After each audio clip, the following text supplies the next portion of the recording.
Hey there everybody, Abby from Abbi Kirsten Collections here. Today in this video we are talking all about weld and attach, how they are different, and also how they compare to grouping and ungrouping in Design Space.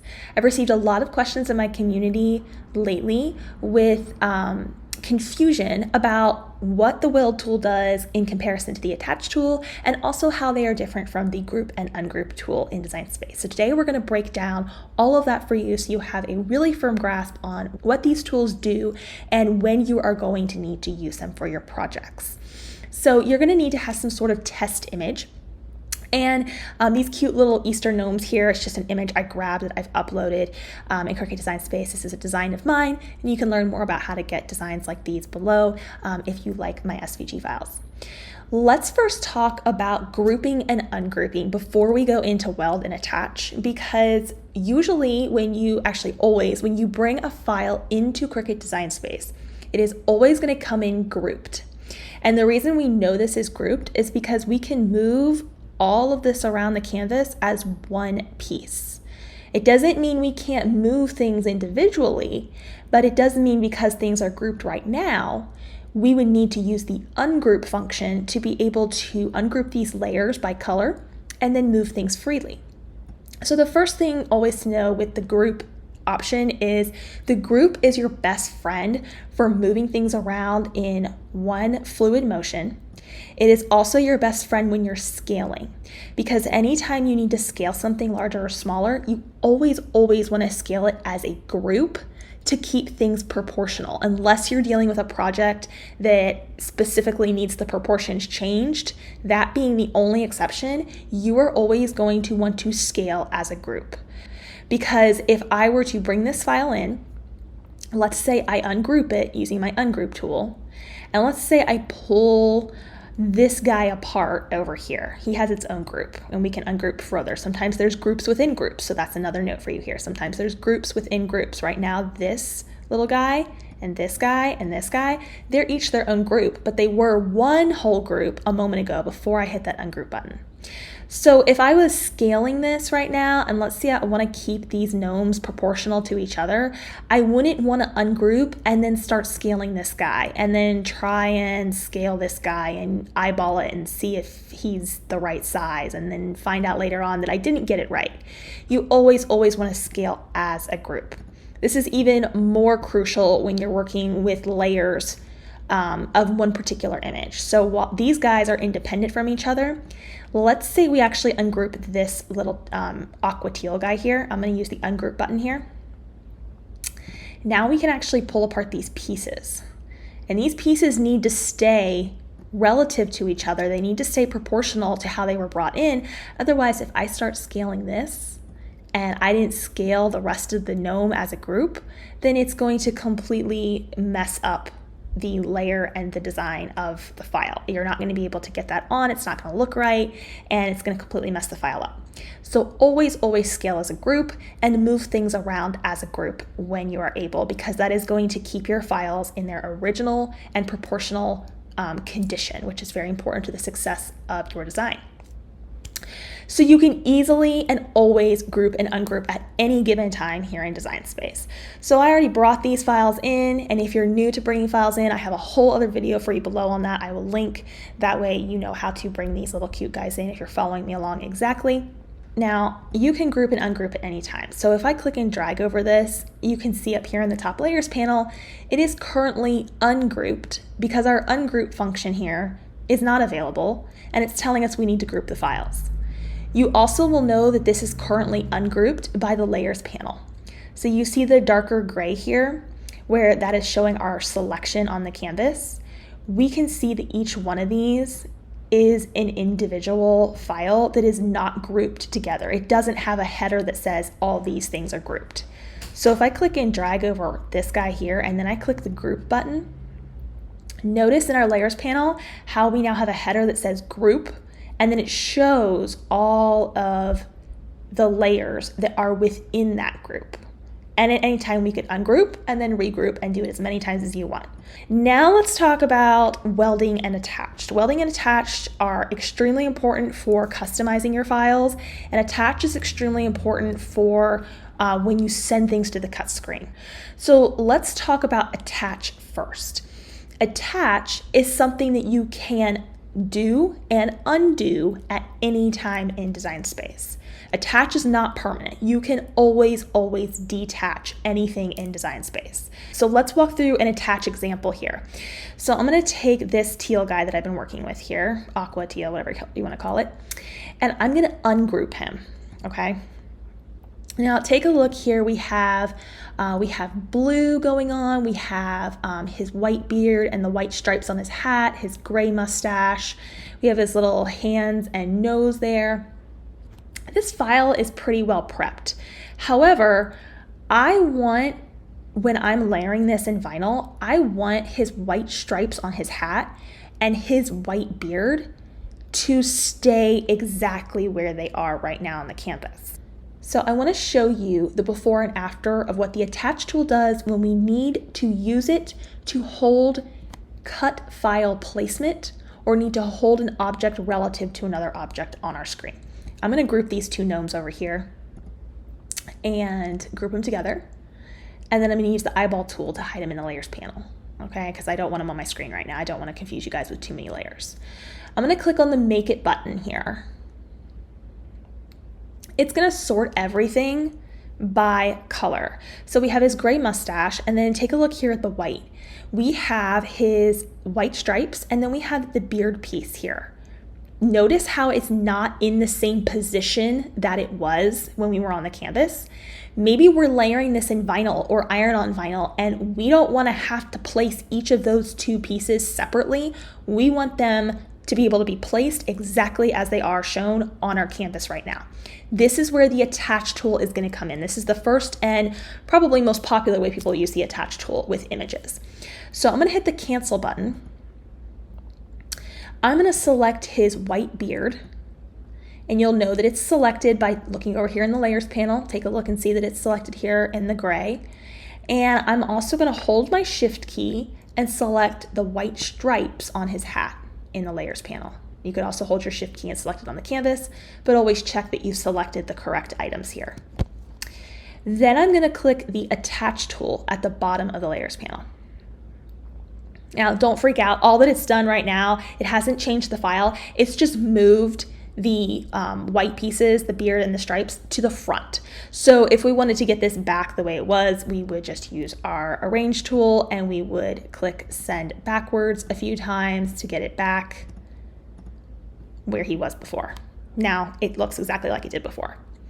Okay, so on our canvas, it doesn't really look like a lot has happened, but there's two places you'll know that you can tell the difference. First, if we look over here in our layers panel, you'll see now a header that says attach, and you see that we have our stripes and our beard is now attached together.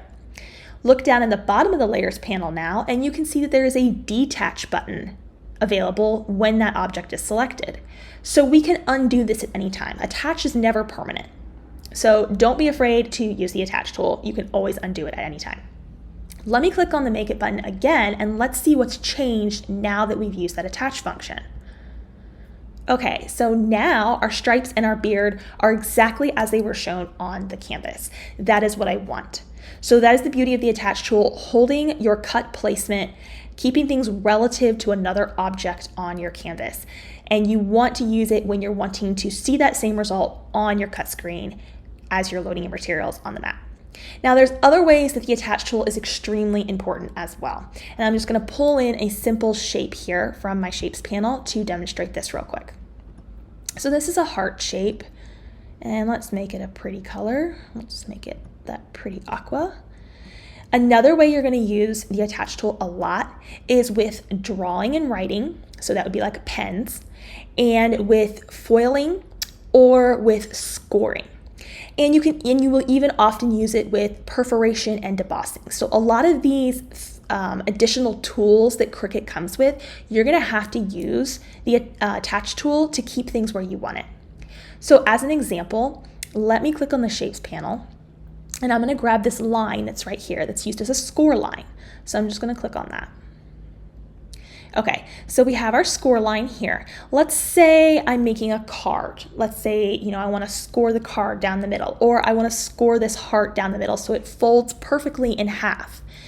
if I were to go to my cut screen right now, once again, we would see my blue heart here, and my score line is on a whole different mat. So what the heck is up with that, right? Like, how am I supposed to score on my heart here if it's on a totally different mat? That's where we use the attach tool. So to start here, I'm going to click on my score line. I'm going to enlarge it a little bit, clicking and dragging at those white little square handles there. All right, so I'm going to click and drag over the score line and the heart. Notice both are selected over here in the layers panel. And then I'm going to click the attach tool. Okay, now we see that header appear again. We have our line and our heart attached. We could detach at any time. And if I go to the cut screen now, and I click over to that blue mat, we're going to successfully cut a heart out that is going to get scored down the middle. That's what we want anytime we're using score. This same principle that I just showed you with the score line is going to follow suit with your pen and your foiling and your debossing and your engraving and even your perforation. So be mindful of that when you're working with those other things. If you were typing out some text on here, you would want to also use the attach tool. Okay, so we've covered group, ungroup, and attach. What about weld? When do we use weld over attach? Welding is when you want to eliminate a cut line and you want to combine two objects together. Now, welding is permanent once you have saved your project and closed it out.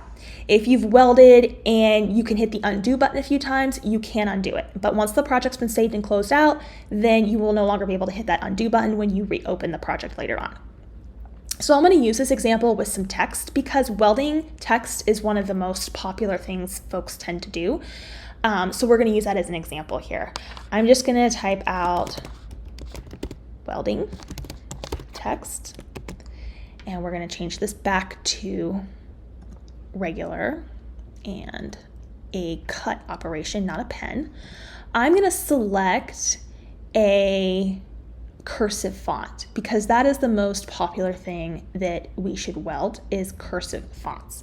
So let me take a look here. I have several cursive fonts that I like. I'm going to choose this one here. This is one of my system fonts that I installed.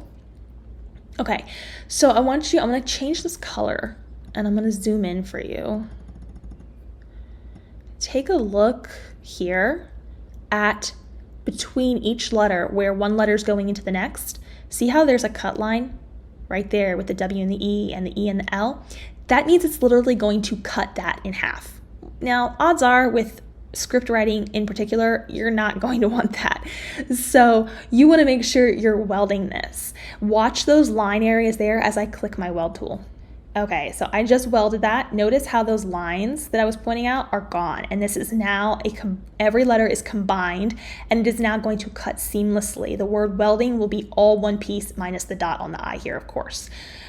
So that is exactly what we want. That's one of the most popular ways to use the welding tool. Another way is if you're wanting to combine shapes together or images together as well. So we can absolutely do that. I'm going to choose a shape here again.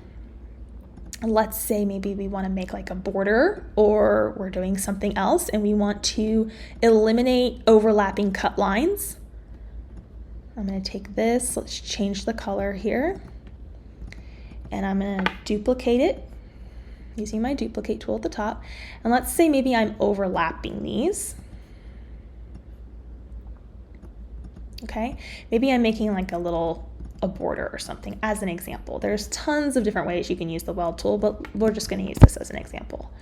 And I'm just going to pull this like this, and then I'm going to select those. I'm going to align them to the bottom and distribute them evenly.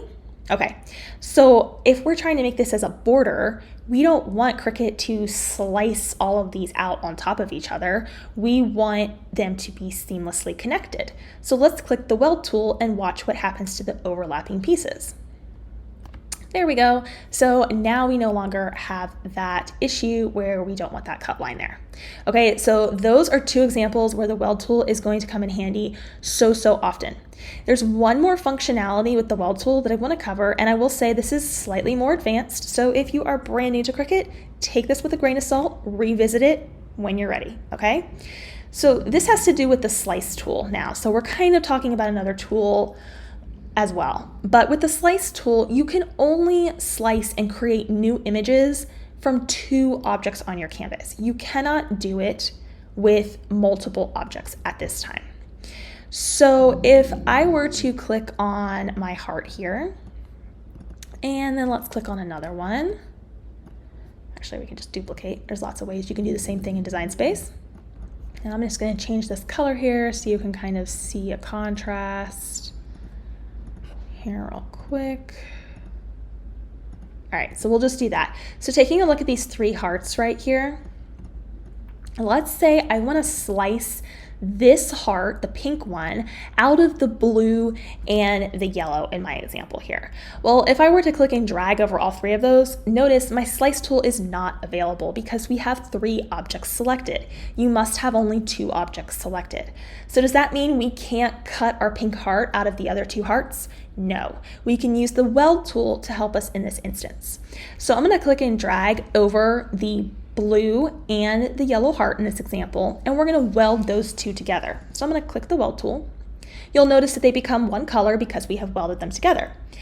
Notice also, though, that we were able to weld even though these two hearts were not overlapping. So it doesn't have to be overlapping for the weld to still be effective and to still be important. So I'm going to go ahead and send this to the back. There we go. Now let's click and drag over the blue and the pink heart. Now we only have two objects selected here on our canvas. We have our pink heart, and since I sent it to the back, we have our double blue heart right here. Let me move this up to the top here so we can see it side by side. Okay, so we have those two objects selected now. We were able to take it from three objects to two objects because we used the weld tool with those two hearts that were behind the pink heart. Now, if I want to slice out that pink heart, we can. Real quick, what I would actually do is I would duplicate this, and then I would click the slice tool. And I would get rid of all these extra pieces, and then we could bring this guy in here, just like that. And now we know that's sliced out behind there, like that. See how cool it is? And we were able to do that by using our weld tool, because otherwise we wouldn't be able to slice this pink heart out unless there is only two objects selected to use the slice tool. Now, before I wrap this video up, I want to show you two more things with the weld tool that are kind of tips, tricks, and a secret hack that is going to help you when using it. Okay, so remember I said you cannot undo the weld tool. Well, what if you want to save your project so that you can go back to what it was before you welded? Because notice here with our welding text phrase that I have on my screen, we cannot double click in this to edit the text. So it is permanent as it is right now. Now, I'm going to re-put this exactly as it is on my screen.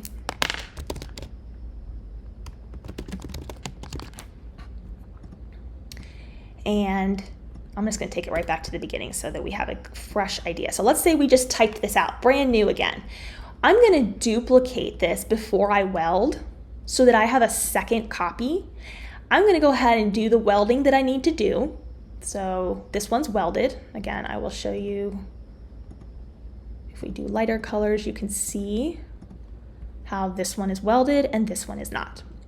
So one trick there is create a duplicate copy and just hide it in your layers panel over here using the eyeball tool and save your project that way. That way, if you ever want to make edits to it in the future, you have that copy just hidden in the layers panel over there. You can bring back and it's not been welded, and you can make those adjustments as needed without having to start typing your text all over again. Okay, so that's a special little hack for you. Another question I get a lot is, how do you know what text you used, what font you chose to use in Design Space if you've welded something and you've closed the project out? Because notice over here in our layers panel, it says text, cherry cordial is my font. But once we weld something, it does not tell us the name of our font here in the layers panel anymore. And we will not be able to double click to pull that font menu up and to change the font. So here's a little hack for you. And I think Cricut's probably going to improve this down the line, so don't be surprised if you see this change.